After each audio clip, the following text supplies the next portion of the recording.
Big pass நேர்களுக்கு வணக்கம். So இன்னைக்கு எபிசோட் ஒரு பக்கெட்டுக்கா இவ்வளோ நேரம் பேசி நியாயம் வாங்கி கொடுத்துருக்கீங்க. 2 செக்மெண்ட்டாக பேசுகிற அளவுக்கு பக்கெட் இஷ்யூ அவ்வளோ பெருசா எனக்கு தெரியலையே. இந்த வீட்டில் இந்த பக்கெட்டுக்கு கிடைச்ச நியாயம் கூட வேறு யாருக்குமே கிடைச்சிருக்காது அப்படின்னு நினைக்கிறேன். ஏன்னா அந்த அளவுக்கு பக்கெட் இஷ்யூவை ட்ராக் பண்ணி எடுத்துகிட்டு போயிருக்காங்க.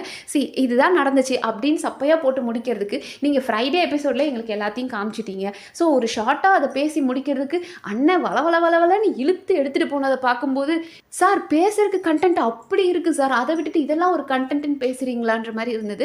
அண்ட் இவங்களை சுபிக்ஷாவை எழுப்பி விட்டு சுபிக்ஷா கிட்ட கேட்குறாங்க இல்லையா, உங்கள் கேரக்டரில் நீங்கள் இருந்தீங்களா அப்படின்ற மாதிரி கேட்டாங்க. எனக்கு ரொம்ப பெரிய வருத்தம் என்ன அப்படின்னா, சுபிக்ஷாக்கு இந்த வாரம் பெஸ்ட் பர்ஃபார்மரே கொடுத்துருக்கலாம். ஏன்னா முடிஞ்ச அளவுக்கு அந்த பொண்ணு அந்த ரோலை பண்ணியிருக்கு. ப்ளஸ் அவங்களுக்கு அடுத்த வாரம் நாமினேஷன் ஃப்ரீ பாஸ் அவங்க டீமுக்கே கிடைச்சதுக்கு இவங்க ஒரு பெரிய காரணமாக இருந்திருக்காங்க.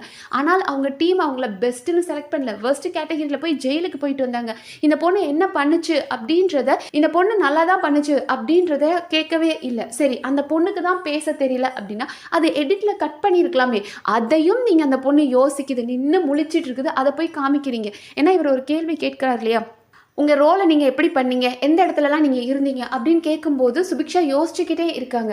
அது காரணம் என்ன அப்படின்னா, எல்லா கண்டஸ்டன்ஸ்க்கும் சேதுநாட்டை பேச கொஞ்சம் ஒரு பயம் இருக்குது. அவர் எக்ஸ்பெக்ட் பண்ணுற பதிலை நம்ம கொடுக்கல அப்படின்னா அவர் ஏதாவது நோஸ் கட் பண்ணிடுவார், உட்காருங்கன்னு இருவார். அதனால் நம்ம அந்த பதிலை சொல்லணும் அப்படின்னு நினச்சிக்கிட்டு சுபிக்ஷா ஓப்பனே ஆகலை, பேசவே மாட்டுறாங்க.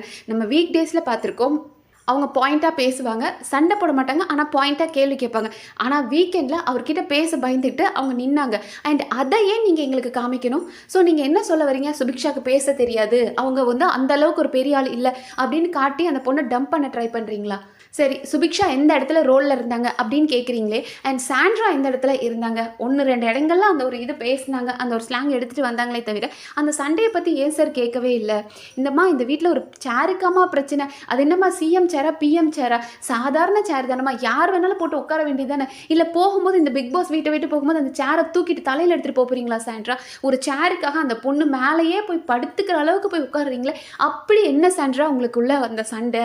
ஒரு சேர் தானே. அதுவும் சாண்ட்ரா என்ன சொல்லுவாங்கன்னா, நான் வர்றதை பார்த்துட்டு சாண்ட்ரா வராங்கன்னு பார்த்ததுனால குடுன்னு ஓடி வந்து இவங்க சுபிக்ஷா அந்த சேரில் உட்காந்துட்டாங்க அப்படின்றாங்க. அது கிடையவே கிடையாது. சுபிக்ஷா பார்க்குறாங்க சேர் இருக்குது, சரி நம்ம அங்கே போய் உட்காந்து அவங்கள பயம் காட்டுவோம் அப்படின்றதுக்காக சுபிக்ஷா போகிறாங்க. அதை பார்த்ததுக்கு அப்புறம் தான் இவங்க சாண்ட்ரா வரவே செஞ்சாங்க. ஆனால் உடனே எல்லார்ட்டையும் போய் சொல்லிட்டாங்க, நான் வரேன் அப்படின்றனால அவ குடுன்னு ஓடி வந்து உட்காந்தா. சரி, அப்படியே உட்காந்தா கூட சேரெல்லாம் ஒரு பிரச்சனையா? உங்களை நகையை பாதுகாருங்க, கேரக்டரில் இருங்கன்னு சொன்னால் அதை மீறி சண்டை போடுற அளவுக்கு என்ன உங்களுக்கு வெறி அப்படின்னு உங்களால் சாண்ட்ரா கேட்க முடியாதா? அண்ட் அந்த பக்கெட் இஷ்யூவில் எடுத்துக்கிட்டோம் அப்படின்னா, என்னை பொறுத்த வரைக்கும் ரம்யா, வியானா, பார்வதி 3 பேருமே இந்த பிளானை தெரிஞ்சு தான் எக்ஸிக்யூட் பண்ணாங்க. வியானாக்கு என்ன ப்ராப்ளம் அப்படின்னு பார்த்தோன்னா, வியானாக்கு வந்துட்டு விக்கல்ஸ்க்கு ரொம்ப இம்பார்ட்டன்ஸ் கொடுக்குறது அவங்களுக்கு பிடிக்க மாட்டேங்குது. அவங்க எவிக்ஷனில் கூட இது ஒரு ரீசனாக சொல்லியிருப்பாங்க. ரம்யா இந்த வாரத்துக்கான கேப்டன், ஆனால் அவங்களோட அட்வைசராக அவங்க இவரை சூஸ் பண்ணியிருக்காங்க, விக்கல்ஸை. எதுக்கு ஒரு கேப்டன் இவரை சூஸ் பண்ணணும், அவருக்கு எந்த வேலையும் கொடுக்காம அட்வைசராக வைக்கிற அளவுக்கு இவருக்கு இந்த வீட்டில் எல்லா ஒரு ப்ரிவிலேஜும் இருக்குது அப்படின்றது அவங்களுக்கு முதல் கோபம். அண்ட் பார்வதிக்கு எடுத்துக்கிட்டோம் அப்படின்னா, பார்வதிக்கும் விக்கல்ஸ் மேலே அவன் சும்மாவே இருக்கிறான், இந்த வீட்டில் அவன் என்ன அட்வைசராக கிளிக்கிறான் அப்படின்றது இருக்குது. அண்ட் மோர் ஓவர் அவனுக்கு இந்த டாஸ்க்லாம் அவனை கிளப்பி விடணும், அப்போ நம்ம அதுக்கு ஏதோ ஒரு கேம் பிளே பண்ணணும் அப்படின்னு பார்வதி நினைக்கிறாங்க. அண்ட் ரம்யாவை எடுத்துக்கிட்டோம் அப்படின்னா, நம்ம கேப்டனாகவும் இருக்கணும், அதே மாதிரி நம்ம டீமுக்கும் நம்ம சப்போர்ட் பண்ணணும். அப்படி இல்லைன்னா நம்ம டீம் நம்மளை வர்ஸ்ட்டுன்னு குத்திடுவாங்க. அதனால் நம்ம டீம் சொல்கிற எல்லாத்துக்கும் மண்டே ஆட்டுவோம் அப்படின்னு சொல்லிட்டு அவங்க சொன்ன பிளானுக்கு, பார்வதி சொன்ன பிளானுக்கு ஓகேன்ட்டாங்க. ஆனால் அது கேப்டனாக நிற்கும்போது இவர் கேட்குறாரு இல்லையா, கேப்டன் இப்போ நான் என்ன பண்ணும், நீங்கள் தூக்கிட்டு வைங்கன்னா நான் வைக்கிறேன் அப்படின்னு விக்கல் சொன்னதும், ஸோ ஒரு கேப்டனாக நம்ம நடுநிலையாக நிற்கணும் அப்படின்ற மாதிரி ஓகே எடுத்துகிட்டு வச்சுருங்க அப்படின்னு என்ன ஸ்டாண்ட் எடுக்கணும் அப்படின்றது தெரியாமல் இந்த பக்கமும் ஓகே அந்த பக்கமும் ஓகே அப்படின்னு சொல்லி அடி வாங்கிட்டாங்க. இவ்வளோதான் இந்த சம்பவம். இதை போய் இவ்வளோ தூரம் இழுத்துட்டு வரணுன்றது தேவையில்லை. அண்ட் கடைசியாக பார்த்தோம் அப்படின்னா வியானா அண்ட் விக்கல்ஸ் கட்டி பிடிச்சி அவங்க அன்பை பொழிஞ்சிக்கிட்டாங்க. புரியலடா, என்னன்னே எங்களுக்கு புரியல. அவர் சொல்கிறாரு நீ அப்படிப்பட்ட ஆளே அல்ல, ஆனால் நீ ஏன் இப்படி பண்ணுறது எனக்கு தெரியலன்னு விக்கல் சொல்கிறவும், இத்தனை நாளாக அப்படியே அவன் என்னென்ன மாதிரி நடிக்கிறான், அந்த வீட்டில் அவனை சுற்றி எல்லாரும் அவனை பாதுகாக்கிறாங்க அப்படின்னு சொல்லிட்டு இருந்த வியானா இன்றைக்கி கட்டி பிடிச்சி சாரி நான் பண்ணது ரொம்ப பெரிய தப்பு அப்படின்னு இப்போ தான் உணர்கிற மாதிரி நடிக்கிறாங்க. கடைசி வரைக்கும் நடிச்சுக்கிட்டே இருங்கடான்ற மாதிரி தான் இருக்குது.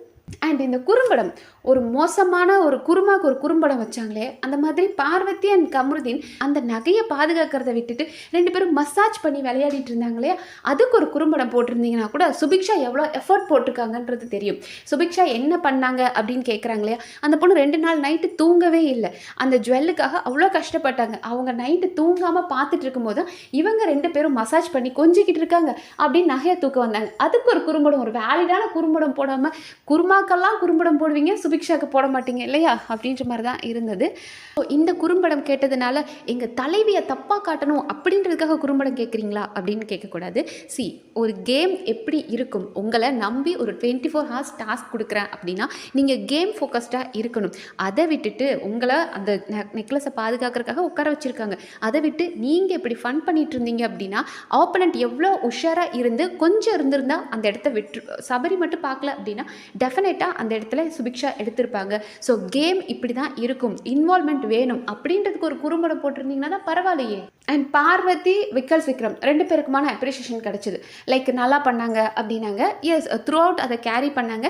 ஏன்னா இந்த வாரத்துக்கு பொறுத்த வரைக்கும் அந்த கேரக்டருக்குள்ள தான் அவங்களுக்கான டாஸ்க். ஸோ கேரக்டர் வைஸ் எனக்கு கேட்டால் பார்வதி கோவை சார்லாம் மாதிரியே த்ரூ அவுட் கேரி பண்ணாங்க. ஹியர் அண்ட் தேர் எல்லாருமே கொஞ்சம் மிஸ் பண்ணாங்க. பட் ஓரளவுக்கு நல்லா கேரி பண்ணாங்க. அதை விட இவங்களும் கனியும் சூப்பராக பண்ணாங்க.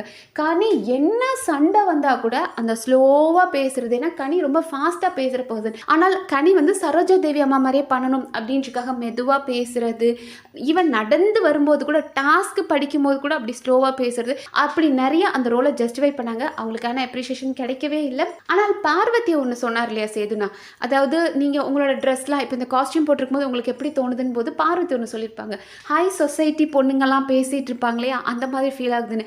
அது என்னங்க ஹை சொசைட்டி, எனக்கு புரியலையே அந்த வேர்டு. இந்த வீட்டில் பல தடவை பார்வதி இந்த மாதிரி தான் நிறைய இடங்களில் மீன் பண்ணுறாங்க.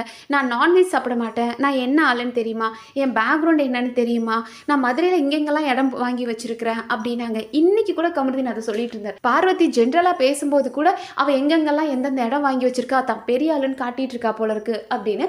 ஸோ பல இடங்களில் தான் ஒரு எலைட் டேஷ் அப்படின்ற மாதிரி காட்ட ட்ரை பண்ணிட்டு இருக்காங்க. அது என்னங்க ஹை சொசைட்டி விமன், எனக்கு அது புரியவே இல்லை. ஹை சொசைட்டி விமன்னா நீங்கள் என்ன சொல்ல வரீங்க? நான் ஏதாவது சொன்னேன்னு வைங்களேன், பார்வதி சப்போர்ட்டர்ஸ் என்ன வந்து கடிப்பீங்க.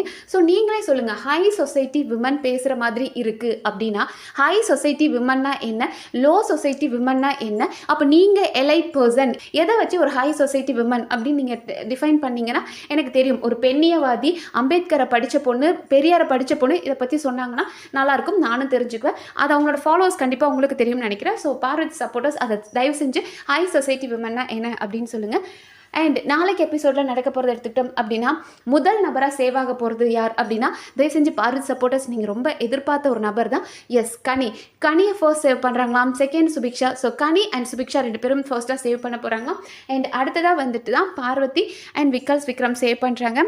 அண்ட் 4th அமித் அண்ட் கமருதீனை சேவ் பண்ணுறாங்க. அடுத்ததாக வினோத் திவ்யாவை சேவ் பண்ணுறாங்களாம். அண்ட் ஹாட் சீட்டில் வந்துட்டு பிரஜின், சாண்ட்ரா, எஃப்ஜே 3 பேரையும் உட்கார வச்சு பிரஜினை எவிக்ட் பண்ணுறாங்க. ஸோ கத்தி கதறி சாண்ட்ரா அழுது கேட்டெல்லாம் பிடிச்சி உலுக்கி எடுத்து அழுகிறாங்களாம். அன்னைக்கு நம்ம பார்த்தோம் காரில் போகும்போதே அச்சுன்னு அந்தளவுக்கு பின்னாடி ஓடினாங்க. ஸோ உண்மையாகவே அவர் எவிட் ஆகி போகும்போது எஸ் ரொம்ப அழுதுருப்பாங்க. ஆனால் இதனால் என்ன கேம் சேஞ்ச் வரப்போகுது, இந்த கேமோட டைமென்ஷன் மாறப்போகுது, இந்த டாக்ஸிக் சீசன் மாறப்போகுது அப்படின்னு கேட்டால் ஒரு அணியும் கிடையாது.